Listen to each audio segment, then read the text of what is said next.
Hey guys, Sean here. No Sell Wrestling Podcast. I think it's our fourth episode, and we got we're here with Brandon Bobble Go Cohen, BG as he likes to be called. I don't know what that is. I think he was going back to Tupac right there. I'm not too sure. That's exactly. Oh, we have a guest tonight. We have a guest.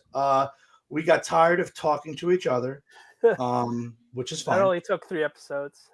Right, really quick, right, Danny? So this is Danny Behan, right? Oh, like Michael Strahan, right? Yeah, there There's you no go. gap.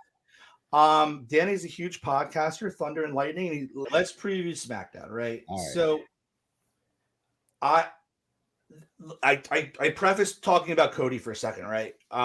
I think we're gearing towards at some point a Cody Randy feud. I think it's going to be at SummerSlam.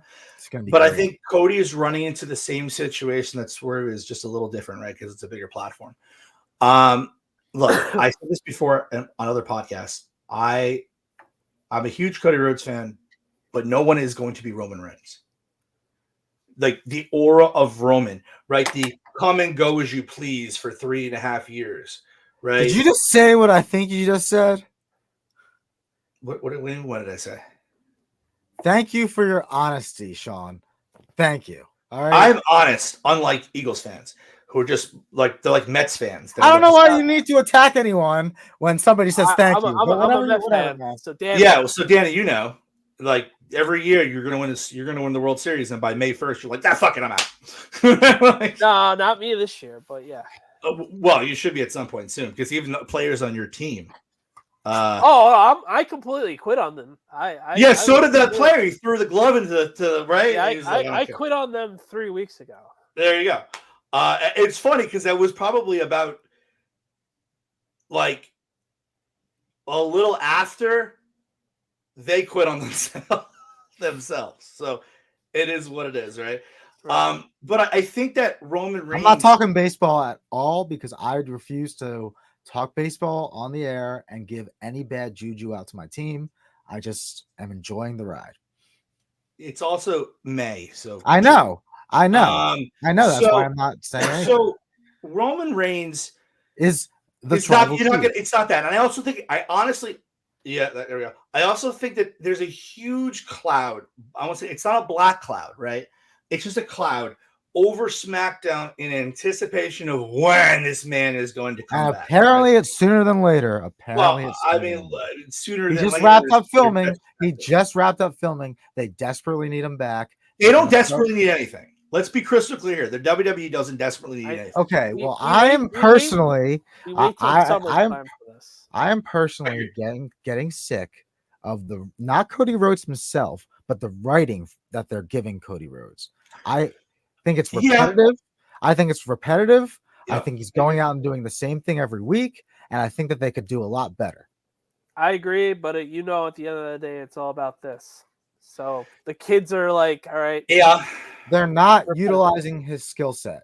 Right. I agree. Look, I think ultimately if we have this conversation, if you're gonna, in 3 years, you have to have this conversation. No, but I think if we have this conversation again in 3 years, we're going to be talking about how much of a heel Cody Rhodes is. He'll be a great heel. He knows wrestling. You know, the suits, the big words, the I'm better than you, the I don't need you, the everything that John Cena, that everybody wanted John Cena to turn. Now, here's the problem with this, right? He turns on everybody. Everybody loves it still, right? Right. And very similar like Roman Reigns, right? When Roman turned, everybody loved it. So Roman was the gray area. And I think heels, for the most part, are in the gray, don't you think? Now, yeah. Thanks, right. Like, there's very few, though. Like people hate Dom Mysterio. But people are starting. I feel like it's starting to change. Right. Yeah. People hate Baron Corbin. People hate. Yes. Right. People hate Logan Paul. No. I would cheer for Logan Paul. I like Logan Paul. I think I had into a fight with somebody about Logan Paul, and my thing was the man has wrestled 8 matches. They are all 4 to 5-star matches. I don't think you could hate him. I don't think he would get I think he would get a half cheers, half boos. I think people think like people I think little the kids reason why love they hate Logan him is Paul. To be look what he's honest, done with the NFTs. I Look what he's think done with little this. kids. And for me, I don't hate him because I mean, do we hate Vince McMahon? Right? I mean, forget No. about what he's done. From a No, business side of it's things, impossible. he's ruthless. It's impossible to actually hate Vince McMahon because He's ruthless. He's ruthless, and he's the reason that all of this. Yeah, exists. Logan Paul is ruthless. But right? I think that our perspective on Logan Paul as middle-aged men is different than a child's perspective on Logan Paul as a cool YouTuber. And I think I don't care about him as a YouTuber.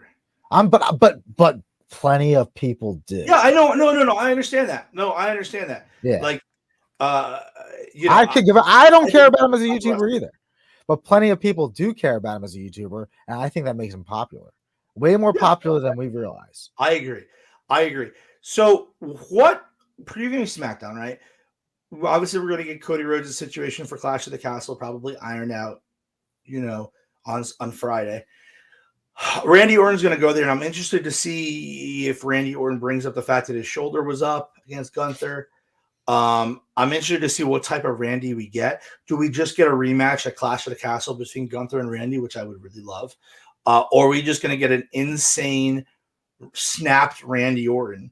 Because I inevitably think it's going to be Randy versus Cody at SummerSlam. It's just how do we get there? I mean, if Randy is facing Cody, you need Randy in that snapped heel dark place that we all love to see him in. You need him hearing those voices in his head. Agreed. You need him. Yeah. That's the Orton you need. Okay, so then the follow-up to that is, what do we do with Beavis? If you didn't watch it, you didn't see it. 2 weeks ago, Tama Tonga walking in the backstage, just right, Beavis. Now, I love Tama Tonga, but they weren't doing anything for him. Now, flash forward a week later, the guy's on the ground going like this, popping up. I'm trying to understand what they're doing. They're trying to make him to like a scary dude, but it's coming across a little weird to me. And I don't appreciate the fact that he lost to Randy Orton clean when he just came in and he's supposed to be this big enforcer. Your thoughts on that, Danny? Repeat what you said. I'm sorry. I need a little special education with this breakdown right now. So don't worry about it. He's used to it.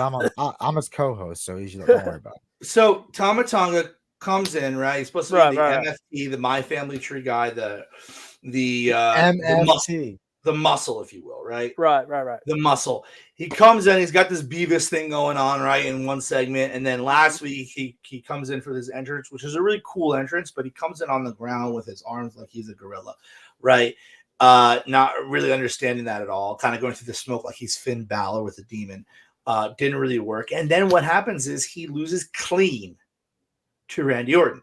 My problem with that is if you're trying to build a guy who is supposed to be this big motherfucker, right, this big tough motherfucker, why do you have him lose clean to a guy who, yes, is going to fight Gunther for the title? Why can't you just get DQ'd? Remember, that would be logical. Going over and getting over. Yeah, I agree. There's no shame in my mind in losing to Orton. I'm sorry to interrupt you. Yeah, he's in that tier of no shame, but I do get what he's saying because you want to build him up. And then, I mean, we all seen Randy win enough, so I see both of your sides. For the betterment of the storyline, it should have been him not losing clean. Obviously, I trust Triple H on this one. I trust him. Yeah, he gets the benefit of the doubt, but I think for what Sean's saying, I think for that is right. I think what Sean's saying the majority of the time is the direction that the majority of fans want to see. But so that's a compliment. There you go. There you have it. but I trust that Triple H will take us in a direction that we're all going to enjoy.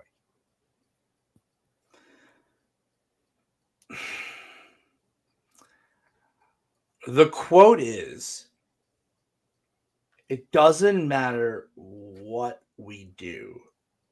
wrestling fans will never be happy. Well, okay. I think that's the ultimate thing, right? Shots fired at the Smarks. Right. I think that's right. I think that's the thing, right? It's let Cody beat Roman. Oh, the Roman fans, blah. Let Roman beat Cody. The Cody fans, blah. Like nobody's ever going to be happy. You just have to kind of push through it.